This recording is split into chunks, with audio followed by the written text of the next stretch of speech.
because mọ nǹkan tí the other party go through. You don't know what I'm going through. Ṣé nǹkan tó ṣe mí yẹn ṣé kó ṣe yín? Torí tí nǹkan tó ṣe mí bá ṣe yín, ká wo bí skin ni wá ṣe jọ máa rí. N tó ṣe mí kó ṣe yín, ká wo bí skin àwọn méjèèjì ṣe máa rí. Ká bọ́ta ká wo bí skin ni wá ṣe jọ máa rí. If I'm not using a very good cream, tí ìbá dẹ̀ pé mo ní skin tó dáa ni, it should have been a different ball game. Ṣé dájú pé mi ò wá sórí Facebook kí n wá tọrọ owó lẹ́ẹ̀ṣẹ̀ mọ̀ pé nǹkan ṣe mí? Ìdùnnú àwọn òṣèré tíátà, àwọn olórin àti àwọn igba ojúmọ́ láwùjọ ni láti rí pé ọ̀pọ̀ èèyàn ṣe tàwọn dáadáa, pàápàá tí wọ́n bá rí bí àwọn ṣe ń wọ́ tẹ̀lé wọn lẹ́yìn lọ́pọ̀ yanturu lórí ìkànnì ayélujára lóríṣiríṣi tí àwọn olóyìnbó ń pè ní followers. Ṣá o, gbajúgbajà òṣèré tíátà yìí ti bóde o. Arábìnrin Ronkẹ Ojo, ẹni tí gbogbo ayé túmọ̀ sí Ronkẹ Oṣodi Òkè, ti ké gbàjarè síta o wípé kí ẹnikẹ́ni má ṣe kọ àtẹ̀jíṣẹ́ ìbànújẹ́ ránṣẹ́ sí òun mọ́ tí wọn kò bá fẹ́ kí òun gbé ìgbésẹ̀ tó nípọn bíi àwo irin. Ṣé ní tòdodo èèyàn tó sanra tí Ọlọ́run fún ní ẹwà tó pọ̀ dáadáa ní gbajúmọ̀ òṣèré tíátà obìnrin yìí, ṣùgbọ́n ṣàdédé ni àwọn èèyàn rí tí obìnrin náà ń rù, ṣùgbọ́n dípò kí àwọn èèyàn ó bí lọ́nà tọmọlúàbí nípa títẹ àtẹ̀jíṣẹ́ sí lóhùn kan àwọn kan orí àti ayélujára ẹ̀ ni wọ́n gbà lọ o, tí wọ́n ń sọ̀rọ̀ kò bá kùn gbé sí, tí ẹlòmíì pàpà ń fi ẹnu wa rọ́ọ̀fù tàbí fi ọwọ́ wa rọ́ọ̀fù látàrí àtẹ̀jíṣẹ́ tí wọ́n ń tẹ̀ sí lóríṣiríṣi.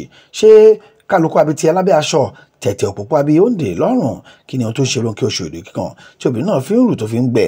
Kí sì ni ohun tí wọ́n fi ránṣẹ́ sí i tó ń bí obìnrin yìí nínú gidigidi? Bí oko kò bá jìn, wọ́n ti sọ pé ilá ò lè kó ọ̀rọ̀ rẹ̀ o láti ẹnu Ronkẹ Ojo, ọmọ wọn lóńdó ẹ̀gìn. Hello, ṣàlàáfíà lè wá. Happy Sunday o. Ẹ pẹ̀lẹ́. I'm not a fan of filter. I don't really like filter. Ìgbà tí mo ṣe ń ta cream dáadáa làwọn ọmọ mi máa introduce filter sí mi. I don't really like filter. Gbogbo aṣọ tẹ́ bá rí lára eégún tẹ eégún ni. Ṣùgbọ́n ló sọ pé mi ò wá sí synagogue mọ́. Tó ṣẹlẹ̀ ní pé crisis ọ̀rọ̀ owó yìí ni. Ó tẹ́ríwù díẹ̀. So tí wọ́n bá lọ sí synagogue náà kì í ṣe kó fẹ́ lọ náwó ń bẹ̀ o. But ṣe mọ̀ ibi tí mò ń gbé jìnnà sí synagogue, owó epo, owó oúnjẹ gan bẹ́ẹ̀ ó máa ń ṣe díẹ̀. So that's why tí mo ṣe lè lọ sí synagogue for now.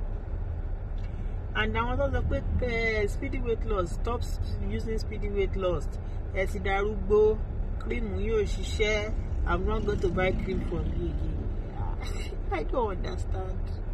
Ṣé you people here kí n ronú kẹ́ tó kọ̀ọ̀kan ni? You guys don't think before you just type. Ẹ bá kàn ti rí káàdì báyìí kọ́ bẹ̀rẹ̀ sí ní type. Number one, speedy weight loss kan ló jẹ́ kí n rù o, n tó jẹ́ kí n rù ó wà lára mi fúnra mi. Ẹ̀yin náà ẹ wò ó, ṣé tí n bá tiẹ̀ máa darúgbó, ṣé láàrin 6 months ni máa darúgbó ni? Tí cream ò bá tiẹ̀ ní ṣiṣẹ́ lára mi mọ́, ṣé láàrin 6 months ni cream ò ní ṣiṣẹ́ lára mi mọ́ ni? Tí ẹni tí bá ti máa ṣe mi, ṣé láàrin 6 months ni? Because if people don't think before you talk, ẹ kàn mú fóònù ẹ kàn bẹ̀rẹ̀ sí ní type because mọ nǹkan tí the other party go through. You don't know what I'm going through. Ṣé nǹkan tó ṣe mí yẹn ṣé kó ṣe yín? Torí tí nǹkan tó ṣe mí bá ṣe yín, ká wo bí skin ni wá ṣe jọ máa rí. N tó ṣe mí kó ṣe yín, ká wo bí skin àwọn méjèèjì ṣe máa rí. Ká bọ́ta ká wo bí skin ni wá ṣe jọ máa rí. If I'm not using a very good cream, tí ìbá dẹ̀ pé mo ní skin tó dáa ni, it should have been a different ball game. Ṣé dájú pé mi ò wá sórí Facebook kí n wá tọrọ owó lẹ́ẹ̀ṣẹ̀ mọ̀ pé nǹkan ṣe mí? Kí n wá sórí Facebook pé ẹjọ́ ẹ fún mi lówó mọ̀ pé lẹ́ẹ̀ fún mi pé nǹkan ṣe mí? You see, you just open your mouth and just talk. Mọ nǹkan tí other party, mọ nǹkan tó ń go through. Tún wá type sábẹ́ kí ni tí ẹ ní bìkítà, tí ẹ ní rán anybody. Ẹ ṣáà máa tọrọ ìdáríjì ẹ̀ṣẹ̀ lọ́wọ́ Ọlọ́run. Torí ẹlòmíì ti fi bó ṣe ń type yẹn ó ti fi pààyàn ọ̀pọ̀lọpọ̀ èèyàn unknowingly to that person. Àní gbogbo ẹ̀ náà dẹ̀ là ń rí. Gbogbo ẹ̀ là ń rí. Tẹ́lẹ̀ mi bá type kọ́ báyìí tí n bá lọ wo Facebook àbí tí n bá lọ wo Instagram page ẹ̀, màá kàn gbé ṣé lẹ́yìn náà ló bá mi sọ̀rọ̀ báyìí. Màá kàn dákẹ́, màá kàn mí ni màá kàn wò.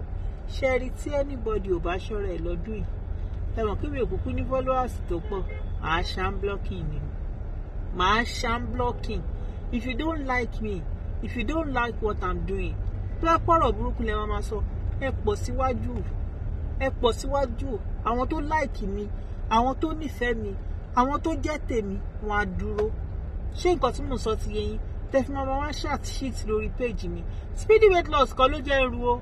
speedy weight loss kan ló jẹ́ ẹrù n tó jẹ́ kí n rù ara mi ló wà èmi ni mo mọ̀ ẹ̀ mọ́ Ọlọ́run ló mọ̀ ṣe ti gbọ́. Happy Sunday fún gbogbo wa. God bless you. Kí wọ́n sọ Facebook pé ẹjọ́ ẹ fún mi lówó mọ̀ kílẹ̀ fún mi pé nǹkan ṣe mí. You see, you just open your mouth and just talk. Mọ nǹkan tí other party mọ nǹkan tó ń go through. Tún wá type sábẹ́ kínní tí ẹ ní bìkítà tí ẹ ní rán anybody. Ṣáà máa tọrọ ìdáríjì ẹ̀ṣẹ̀ lọ́wọ́ Ọlọ́run. Torí ẹlòmíì ti fi bó ṣe ń type yẹn ó ti fi pààyàn ọ̀pọ̀lọpọ̀ èèyàn unknowingly to that person. Àní gbogbo ẹ̀ náà dẹ̀ là ń rí. Gbogbo ẹ̀ là ń rí. Tẹ́lẹ̀ mi bá type kọ́ báyìí tí n bá lọ wo Facebook àbí tí n bá lọ wo Instagram page ẹ̀ màá kàn gbé ṣẹlẹ̀ yìí náà ló bá mi sọ̀rọ̀ báyìí màá kàn dákẹ́ màá kàn mí ni màá kàn wò ṣe rí tí anybody ò bá ṣọ́ra ẹ̀ lọ́dún yìí mọ̀ kí mi ò kúkú ní followers tó pọ̀ màá ṣam blocking ni màá ṣam blocking. If you don't like me, if you don't like what I'm doing pé pọ̀rọ̀ burúkú lẹ́ máa sọ ẹ pọ̀ síwájú àwọn tó like mi àwọn tó nífẹ̀ẹ́ mi àwọn tó jẹ́ tèmi wọn á dúró. Ṣé nǹkan tí mò ń sọ ti yé yín tẹfí máa wá shit lórí page mi. Speedy weight loss kan ló jẹ́ ẹrù o speedy weight loss kan ló jẹ́ ẹrù n tó jẹ́ kí n rù ara mi ló wà èmi ni mo mọ̀ ẹ̀ mọ́ Ọlọ́run ló mọ̀ ṣe ti gbọ́. Happy Sunday fún gbogbo wa. God bless you.